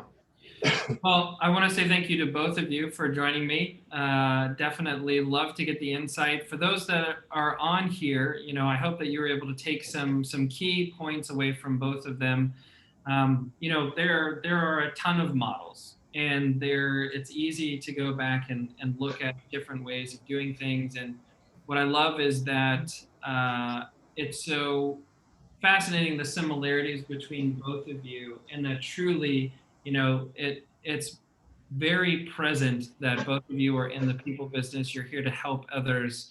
And if you help enough people, then you're going to get what you want. You're going to get the success that you want. And it absolutely gives you the return on investment This is why I believe that farming is COVID proofing your business, because it's about helping people first and foremost, and it's not transactional.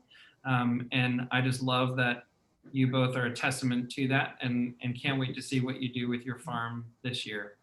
For everybody else that's here, I hope you got some value out of this. If you have any questions, please feel free to reach out to me. I'm volunteering Dawn and DJ as well for you to reach out No to. problem. Have a wonderful weekend. I appreciate you all, and have a great afternoon. Bye, everybody. You guys, Bye, guys. thanks.